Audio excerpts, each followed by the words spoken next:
శ్రీ సర్వశక్తి వినాయక దేవాలయంలో వైభవంగా సంకటహర గణపతి వ్రతం కాణిపాకం సమీపంలో అడప గుండ్లపల్లి వద్దనున్న శ్రీ సర్వశక్తి వినాయక దేవాలయంలో గురువారం రాత్రి సంకటహర గణపతి వ్రతాన్ని ఘనంగా నిర్వహించారు.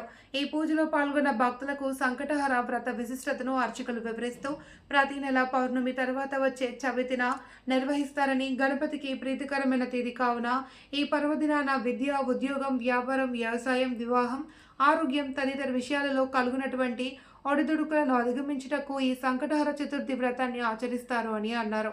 ఈ వ్రతం వల్ల కలిగే పుణ్యఫలం గురించి వివరించి వారి చేత పూజలు జరిపించారు. కావున భక్తులు ఈ సంకటహర చతుర్థి రోజున గణపతి స్తోత్రం పారాయణం చేస్తే సుఖ సంతోషాలతో ఉంటారని అన్నారు. ఈ పూజా కార్యక్రమంలో అడప, గుండ్లపల్లి, 45 కొత్తపల్లి చుట్టుపక్కల గ్రామాల ప్రజలు పాల్గొన్నారు.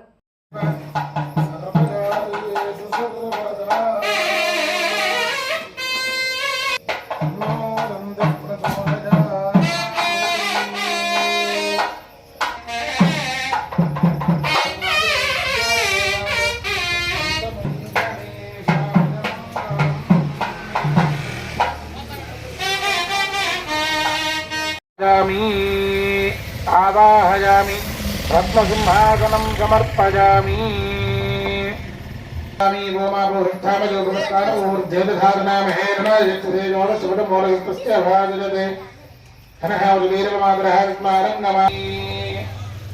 మళ్ళీ అక్షంతల మాత్రం తీసుకోండి. ఓం రక్తవస్త్రజం దివ్యం దేవానామృతం గ్రహాణమంగళకరం లంబోధరహరాస్పజ సంకర్షణ మహాగణపతయే నమః గణేశుని పరిమళగంధాంధారాజామి.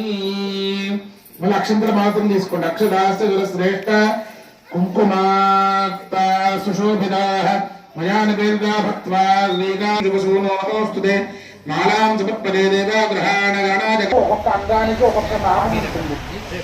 ఆ ప్రతి రూపాన్ని కూడా పాదో పూజయామి అన్నప్పుడు పాదాలని, ఊరు పూజయామి, గడ్డం పూజయామి, తొడల్ని, పొట్టని, ఇలా హృదయాన్ని, గొంతుని, ఇలా ఒక్క రూపాన్ని మనసులో భావన చేసుకుంటూ